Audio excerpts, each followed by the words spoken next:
Peggy 18. Hi, this is Todd Howard of Bethesda Game Studios, and we're here to show you a sneak peek at our latest game, Skyrim.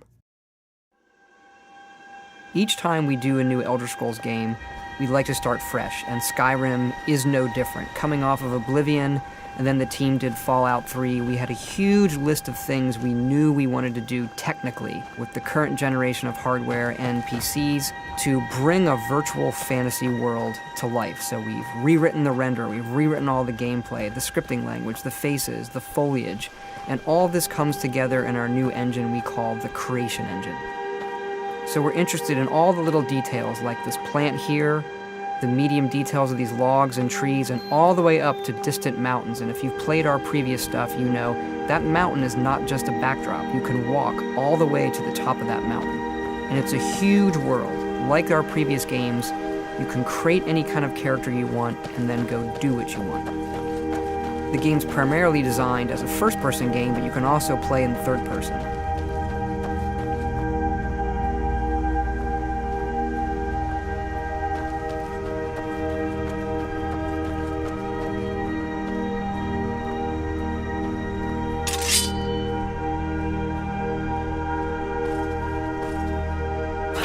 Our big motto for Skyrim is, you are who you play.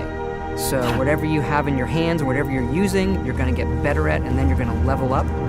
The right trigger does your right hand, and the left trigger does your left hand.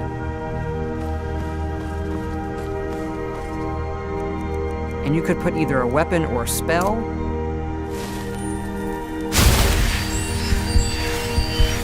You can also dual wield spells. What's really cool here is, if you put the same spell in both hands and pull both triggers, you can get a bigger, more powerful version of that spell. Up here we have standing stones. There are 13 of these throughout Skyrim's landscape, and they give you special abilities, but you can only have one of these active at a time.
This is your character menu. Here you can see all your items, not just what they do stat-wise, but also what they look like. Each of the thousands of objects you can find can be zoomed in, rotated, and looked at in high detail.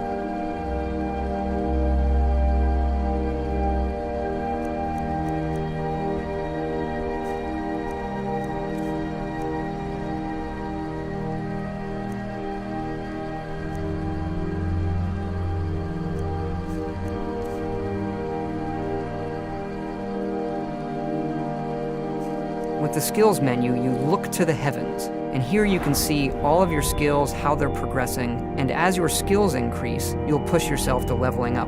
The higher the skill, the more it affects your level progress. And when you level up, you get to pick a perk. Each of these skills has its own perk tree. As you develop your character, it's like the game is drawing this custom constellation for who you are. Lastly, we have the map, and we're just going to pull the camera back here and show you how the level of detail system works in the game. We're just rendering the whole world.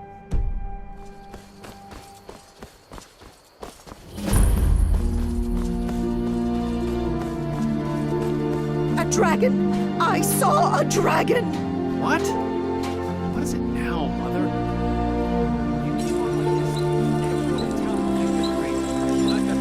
Ain't every day we get visitors in Riverwood. Gerder's family first settled here as woodcutters a few generations ago. She and Hod run the mill. I make a decent living sharpening axes and fixing the sawmill.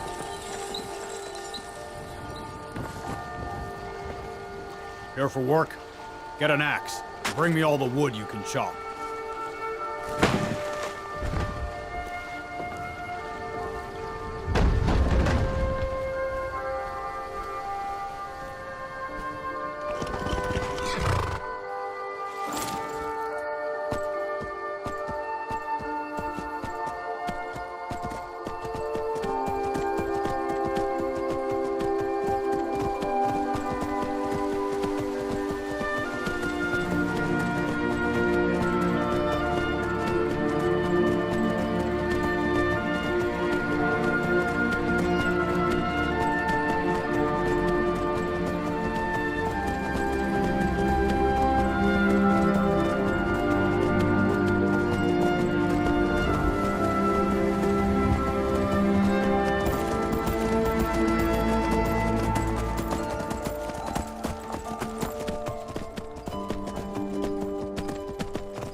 This mountain here is the tallest mountain in Skyrim. It's called the Throat of the World.